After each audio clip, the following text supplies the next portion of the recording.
여기 A씨가 있습니다. 이분은 열심히 모은 돈에 대출을 더해 한 상가 건물을 30억 원에 매입했는데요. 그렇게 구입한 상가 건물이 10년 후 10억 원이나 올라 40억 원이 되었고, A씨는 기쁜 마음으로 건물을 팔기로 결심한 뒤 세무사를 찾아갔습니다. 그런데 이게 무슨 일일까요? 생각지도 못한 부가세 납부 고지를 듣게 된 것입니다. 이 문제는 계약서 특약에 단 한 문장을 추가하지 않았기 때문인데요. A씨는 겨우 그 한 문장 때문에 1억 원이 넘는 돈을 부가세로 납부하게 된 것입니다.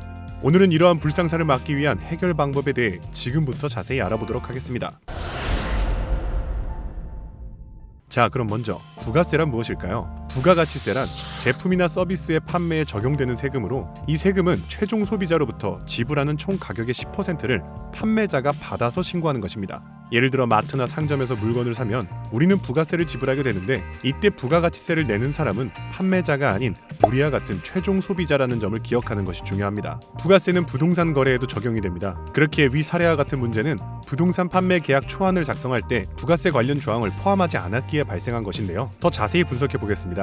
상업용 건물의 경우 매매 가격은 건물 가격과 토지 가격으로 구성됩니다. 건물과 토지를 합친 가격이 총 매매 가격이 되는데, 토지에는 부가세가 면제되는 반면 건물에는 10%의 부가세가 적용이 되는데요. 예를 들어 30억짜리 건물이 있다면 건물이 12억, 토지가 18억이라고 가정했을 때 건물에 부과되는 부가세는 12억 원의 10%, 즉 1억 2천만 원이 됩니다. 따라서 건물을 30억 원에 구입한다면 부가세 1억 2천만 원을 더해 총 매매 비용은 31억 2천만 원이 되는 것이죠. 정리하자면 판매자는 부가가치세 1억 2천만 원을 신고하고 납부할 책임이 있는 것입니다. 다만 매매계약서에 부가가치세가 명시되어 있지 않은 경우 매매가에 부가가치세가 포함된 것으로 간주하는데요. 즉, 위 사례의 매도인 A씨는 시세 차익으로 얻은 10억 원 중 1억 2천만 원의 부가가치세를 납부해야 하므로 매도인에게는 상당한 손실이 발생하게 되는 것입니다. 이러한 문제를 방지하기 위해선 부가세가 별도이며 구매자가 부가세를 납부할 책임이 있음을 명시하는 조항을 매매계약에 포함하는 것이 중요합니다. 바로 이 한 문장이 금전적 손실을 방지할 수 있는 것이죠.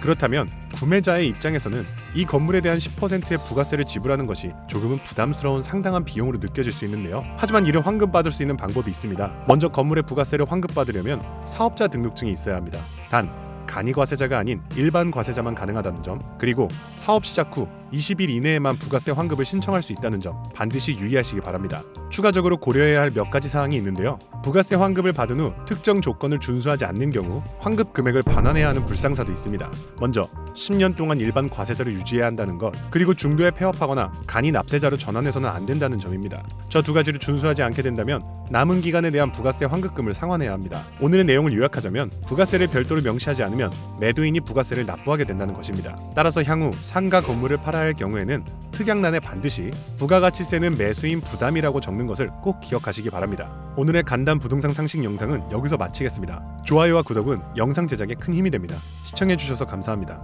지금까지 삼정에셋이었습니다.